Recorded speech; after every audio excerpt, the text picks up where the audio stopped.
2 Samuel, capítulo 16. Davi passou para o outro lado do Monte das Oliveiras e ali se encontrou, de repente, com Ziba, o empregado de Mefibosete. Ele trazia 2 jumentos carregados com 200 pães, 100 cachos de passas, 100 cachos de frutas frescas e um odre cheio de vinho. Então o rei Davi lhe perguntou: "O que você vai fazer com tudo isso?" Ziba respondeu: "Os jumentos são para a família do rei montar, o pão e as frutas para os homens comerem, e o vinho é para eles beberem quando ficarem cansados no deserto." "Onde está Mefibosete, o neto do seu patrão Saul?" perguntou o rei. Ziba respondeu: "Ele ficou em Jerusalém porque está convencido de que agora os israelitas vão devolver a ele o reino do seu avô Saul." O rei disse a Ziba: "Tudo que era de Mefibosete é seu." Ziba respondeu: "Eu me curvo diante do meu rei, e que eu sempre possa agradá-lo." Quando o rei Davi chegou à cidade de Baurim, Simei, filho de Gera, um dos parentes de Saul, foi encontrar-se com ele e começou a amaldiçoá-lo. Simei começou também a jogar pedras em Davi e nos seus oficiais. Apesar de o rei estar rodeado pelos seus homens e pelos guardas pessoais, ele amaldiçoou Davi e disse: "Fora daqui, assassino, criminoso! Você tomou o reino de Saul. O Senhor Deus está castigando por você ter matado tantas pessoas da família de Saul. Agora Deus entregou o seu reino a seu filho Absalão, e você está arruinado, seu assassino." Então Abissai, cuja mãe era Zeruia, disse ao rei: "Por que o Senhor permite que esse cachorro morto o amaldiçoe? Deixe que eu vá lá cortar a cabeça dele." "Vocês, filhos de Zeruia, não tem nada a ver com isso", respondeu o rei e Abissai e ao seu irmão Joabe: "Se for o Senhor Deus quem mandou que esse homem me amaldiçoasse, quem tem o direito de perguntar por que é que ele está fazendo isso?" E Davi disse a Abissai e a todos os seus oficiais: "Se o meu próprio filho está tentando me matar, por que eu ficaria admirado se esse membro da tribo de Benjamim quisesse fazer o mesmo? Deixem esse homem em paz, deixem que ele amaldiçoe, porque foi o Senhor quem mandou fazer isso. Pode ser que o Senhor olhe para minha aflição e me dê alguma bênção em lugar dessas maldições." Então Davi e os seus homens continuaram o seu caminho. Simei também ia ao lado, caminhando pelo monte, amaldiçoando e jogando pedras e terra em Davi. O rei e todos os seus homens chegaram muito cansados ao rio Jordão e descansaram ali. Absalão e todos os israelitas entraram em Jerusalém e Aitofel estava com ele. Quando Uzai, o conselheiro particular de Davi, encontrou Absalão, gritou: Viva o rei, viva o rei!" E Absalão perguntou: "Onde está a sua fidelidade ao seu amigo? Por que você não foi com ele?" Uzai respondeu: "Como é que eu poderia fazer isso? Eu sou a favor daquele que foi escolhido por Deus, o Senhor. Por esse povo e por todos os israelitas, eu ficarei com o Senhor. Afinal de contas, a quem eu deveria servir a não ser o filho do meu chefe?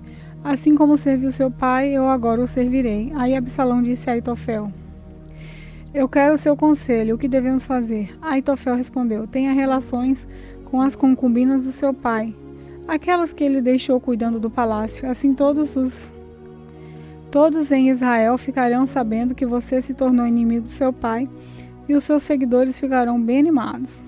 Então armaram uma barraca para Absalão no terraço do palácio, e ali na frente de todos ele teve relações com as concubinas do seu pai. Naquela época, os conselhos que Aitofel dava eram seguidos como se fossem a própria palavra de Deus. Tanto Davi como Absalão o seguiam. 2 Samuel, capítulo 17. Depois, Aitofel disse a Absalão: "Deixe-me escolher 12.000 homens, e eu sairei essa noite para perseguir Davi. Eu o atacarei enquanto ele está cansado e desanimado. Ele ficará com medo e todos os seus homens fugirão. Então matarei somente o rei e trarei de volta todos os homens dele para o Senhor como uma esposa que volta ao seu marido. Já que o Senhor quer matar somente um homem, o resto do povo será deixado em paz. Absalão achou que esse conselho era bom, e todos os líderes israelitas também acharam. Aí Absalão disse: chamem agora Husai e vamos ouvir o que ele tem a dizer. Quando Husai chegou, Absalão disse: o conselho que Aitofel nos deu é este: devemos segui-lo? Se não, diga você o que devemos fazer. Husai respondeu: dessa vez o conselho de Aitofel não é bom. O Senhor sabe que o seu pai Davi e os seus homens são lutadores valentes e que eles estão furiosos como uma ursa na floresta, de quem roubaram os filhotes. O seu pai é um soldado experiente e durante a noite ele não fica com seus soldados. Agora mesmo ele deve estar escondido numa caverna ou em algum outro lugar. Logo que Davi atacar os seus soldados, todos os que ouvirem falar a respeito disso dirão que os soldados de Absalão foram derrotados. Então até os soldados mais corajosos, mesmo aqueles que são ferozes como leões, ficarão com medo, pois todos em Israel sabem que o seu pai é um grande soldado e que os homens que estão com ele são lutadores valentes. O meu conselho é que o Senhor reúna de uma ponta a outra do país todos os israelitas, tantos quantos são os grãos de areia da praia do mar, e que o Senhor mesmo os guie na batalha. Onde quer que Davi estiver, nós o encontraremos antes mesmo que ele saiba o que está acontecendo. Assim nem ele nem nenhum dos seus homens escaparão. Se ele fugir para dentro de alguma cidade construída no morro, todo o nosso povo trará cordas e arrasará a cidade e não deixará nenhuma pedra lá em cima. Aí Absalão e todos os israelitas disseram: o conselho de Husai é melhor do que o de Aitofel. O Senhor Deus havia resolvido que os bons conselhos de Aitofel não seriam seguidos, mas que assim o castigo do Senhor caísse sobre Absalão. Então Husai contou aos sacerdotes Zadok e Abiatar o conselho que tinha dado a Absalão e aos líderes israelitas, e também o conselho que Aitofel tinha dado, e disse: agora mandem depressa uma mensagem a Davi dizendo a ele que não passe a noite nos caminhos do deserto, que Davi atravesse o rio Jordão imediatamente, para que ele e os seus homens não sejam todos destruídos. Jonatas e Aimás estavam esperando perto da fonte de Rogel, porque não queriam se arriscar a serem vistos. Entrando na cidade, uma empregada ia lá de vez em quando e informava sobre o que estava acontecendo. Então eles iam contar ao rei Davi. Mas dessa vez um rapaz o viu e contou a Absalão. Então Jonatas e Aimás foram depressa para a casa de um certo homem na cidade de Baurim. Havia um poço perto da casa e eles entraram dentro dele. A esposa do homem pegou uma coberta, estendeu sobre a boca do poço e em cima dela espalhou cereais socados para que ninguém pudesse perceber nada. Os oficiais de Absalão chegaram lá e perguntaram à mulher: onde estão Aimás e Jonatas? Eles atravessaram o rio? Respondeu ela. Aí os homens os procuraram, mas não conseguiram achar, então voltaram para Jerusalém. Depois que eles foram embora, Aimás e Jonatas saíram do poço e foram avisar o rei Davi. Contaram o que Aitofel tinha planejado contra ele e disseram: atravesse o rio depressa. Então Davi e os seus homens começaram a atravessar o rio Jordão. E ao nascer do dia, todos eles já haviam atravessado. Quando Aitofel viu que o seu conselho não tinha sido seguido, arreou o seu jumento e voltou para sua cidade. E depois de pôr os seus negócios em ordem, enforcou-se e foi sepultado no túmulo do seu pai.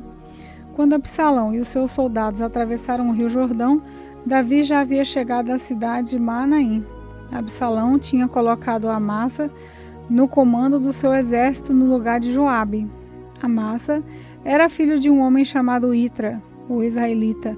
A mãe dele era Abigail, filha de Nas, a irmã de Zeruia e mãe de Joabe. Absalão E os israelitas acamparam na terra de Gileade.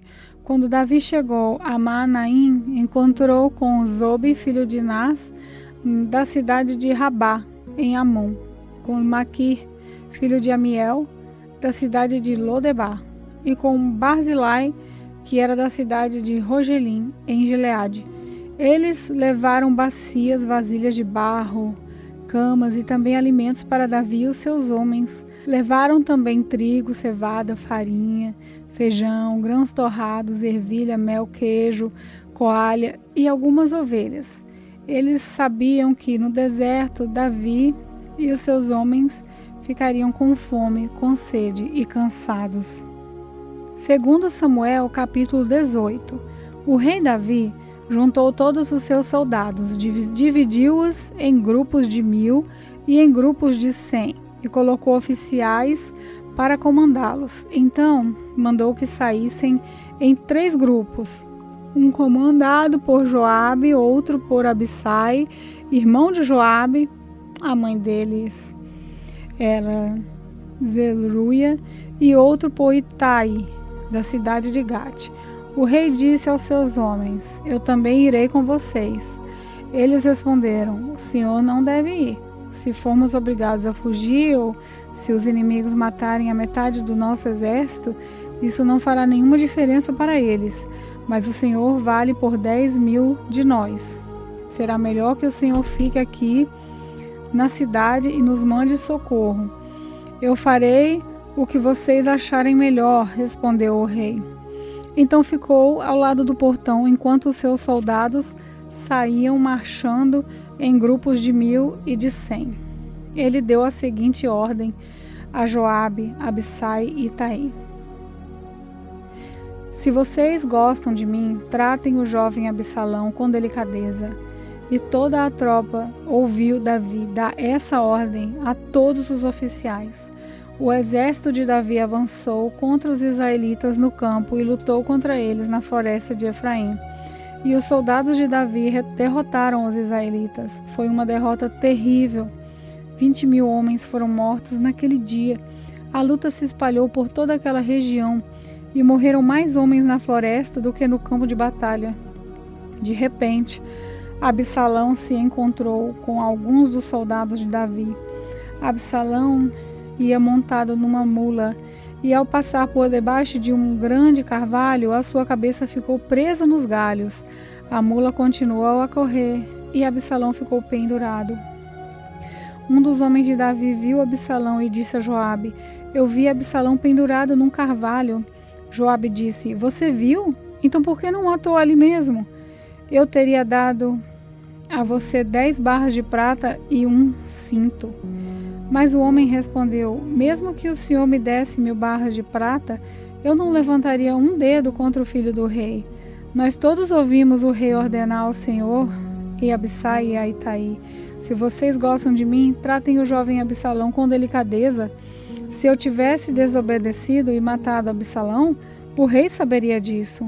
Ele sabe de tudo e o Senhor não me defenderia. Não vou perder mais tempo com você, disse Joabe. Então Joabe pegou 3 lanças e as enterrou no peito de Absalão, enquanto ele ainda estava vivo, pendurado no carvalho. E 10 soldados de Joabe cercaram Absalão e acabaram de matá-lo. Aí Joabe tocou a corneta a fim de parar a luta. As suas tropas pararam de perseguir os israelitas e voltaram. Eles pegaram o corpo de Absalão e o jogaram numa cova funda na floresta e o cobriram com uma enorme pilha de pedras. Então, todos os israelitas fugiram, cada um para a sua casa. Quando ainda vivia, Absalão construiu um monumento para si mesmo no Vale dos Reis, porque ele não tinha nenhum filho para manter vivo o seu nome. E deu seu próprio nome ao monumento, que até hoje é conhecido como o Monumento de Absalão. Então, Aimás, filho de Zadok, disse a Joabe: deixe que eu vá correndo dar ao rei a notícia de que o Senhor Deus fez justiça, livrando-o dos seus inimigos. Não, respondeu Joabe. Hoje você não vai levar nenhuma boa notícia. Outro dia você poderá fazer isso, mas hoje não, porque o filho do rei morreu.